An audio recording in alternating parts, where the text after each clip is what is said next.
Hello everyone, I'm joined with Harry today, who is my puppy, and welcome everyone that's jumping on. Lovely. So for people that don't know me, my name is Jane Stoltz and I'm the bariatric nutrition coach. Harry and I went for a walk this morning, and so hence I'm still in my walking gear. Lovely, everyone that's jumping on. I wanted to talk about the dieting mindset, and I'm going to talk about it in probably a slightly different way. Well, I'm going to still talk about the similar concepts I've talked about before, but I want to really explain why I talk about it a lot, and also why I work with my clients on breaking free of the dieting mindset post-bariatric surgery. And the key reason is that having a strong dieting mindset in your bariatric journey is very commonly involved in pushing you off course. And I'm going to explain what I mean by that. When you're still in that dieting mindset, if you're tackling your bariatric journey in that way, it can definitely push you off course. And I want to explain all of that. Now, if you're listening to me, and you feel that you've still got some of that dieting mindset in your bariatric journey, if you have had bariatric surgery, I'd love you to put a 1 in the comments. That would be beautiful. So let's talk what the dieting mindset is. Dieting mindset is weighing all the time just to check everything is okay. That you're putting a lot of power and a lot of attention on the scales to give you feedback that everything's okay. That when your scales talk about or give you a result that you don't like, it upsets you, you have thoughts, you want to go into another diet, restriction, you feel down, you feel really kind of affected by that result on the scale. Definitely wanting to reach for a diet and quick fixes is very much a dieting mindset. And counting calories, being really externally focused and losing track of what you feel, hunger and fullness cues. So the reason why I really focus on this with my clients is because when you lose weight post-bariatric surgery, it might be in the beginning, but it's not a lovely straight line. And your weight loss is going to slow down, it is going to stop and start. And if you throw the baby out with the bathwater, so to speak, and if your weight goes up a little bit, and you just say, well, nothing's working and I've got to try something different and all of that, that pushes you off course. You stop your momentum in creating those habits that are going to get you the best result from your surgery. It's very normal for weight loss to stop and start, and even some people, particularly women around their time of the month, might go up the scales. So are we weighing too frequently? Are we reacting when that scales are not telling us exactly what we want? Are we too reactive, and are we very much still prone to going into restriction? And dieting is restriction. Dieting is being deprived. I would love anyone on that's kind of relating to this to put a 1 in the comments. I want to talk a little bit about eating cycles, and I haven't talked about this before, but I want to paint that picture of eating cycles so you can identify maybe where you are in any eating cycles in your bariatric journey. Restrictive eating cycle, this is dieting. You have rules, you have good foods, bad foods, when to eat, when not to eat. And you use a lot of energy to track everything, and you don't feel satisfied, okay? And where do you spend your energy? You spend your energy just trying to keep it all together and keep restricted. You can never hold yourself or never stay in that restrictive eating cycle.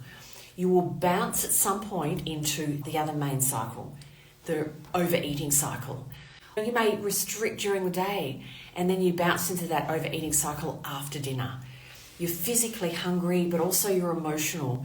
And when you're in the overeating cycle, it is not broccoli and salmon you're looking for. You are looking for more the discretionary foods.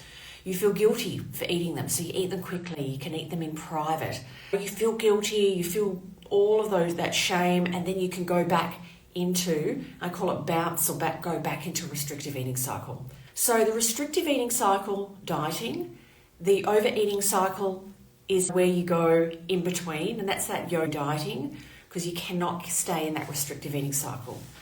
So yes, when I'm working with clients, I'm working on finding that place of intuitive eating, mindful eating, finding balance, that you can have some of your treat food, but we also build up satisfaction from your diet. We want crunch, we want saltiness, we want a great variety so you feel really good, and you want to eat regularly so you feel satisfied. When you feel deprived, you are not going to be able to stay there forever, okay? So that dieting mindset of reacting when the scales don't tell you what you want, when you come home from a holiday and you've put on a couple of kilos or 5 pounds, and where does your head go? Where do your thoughts go? And that can tell you where you are in your journey of breaking that out of that dieting mindset. In the intuitive eating cycle, mindful eating cycle, put on a few kilos, a few pounds. Okay, I'm human, I'm compassionate with myself. That's okay. I'm going to do X, Y, and Z. That's going to bring me back into my zone. But I know how I can keep myself in my zone, but also have balance and have some of those foods that I really love, but have them in moderation. And it's really quality, not quantity. I drove past a local church this morning, and I was driving, so I couldn't take a picture. And I think the thing how they do the different sayings and different quotes out the front. It had no perfect people welcome here or something like that. No perfect, don't come. We don't want you here if you're perfect. Which I thought was really cute because it means everyone's welcome. That's what they're basically saying. Because you are going to go off track at some point. You are going to slip back into maybe some of your old eating habits. And that's really normal and expected. And what we want to do is we want to develop the muscles, the tools, the toolkits, but also that muscle of awareness, picking up when you've gone off track, but with compassion, bringing yourself back in a nice balanced way. Okay, I've started doing this and this and this and grazing and snacking and okay, can I come back and I'm going to eat my regular high protein meals? I know what they are.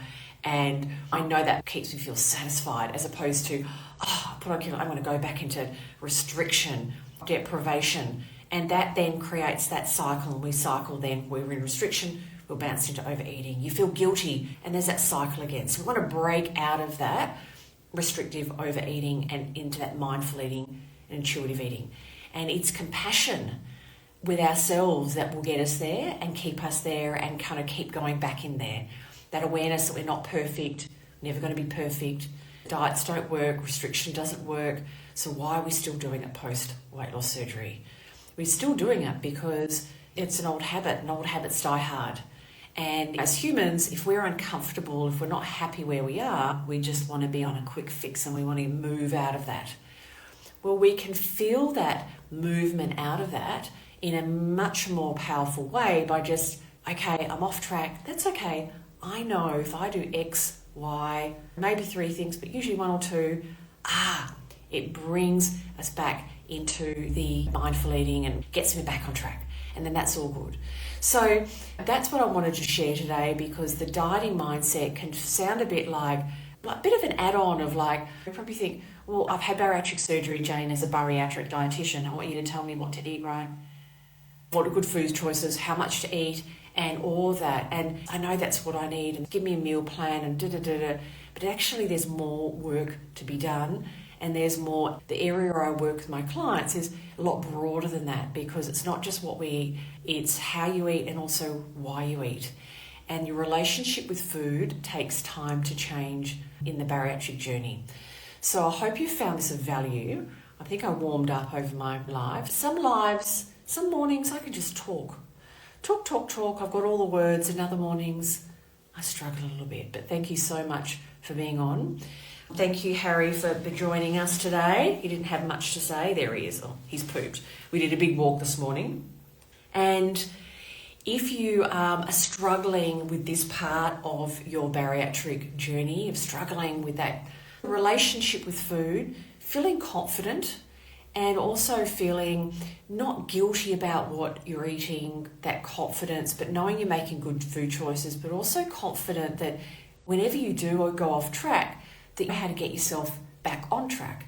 So if you're struggling with any of this and you'd like to know more about my coaching and support, please send me a comment, send me a DM, and we'll chat with no pressure or obligation. It goes without saying.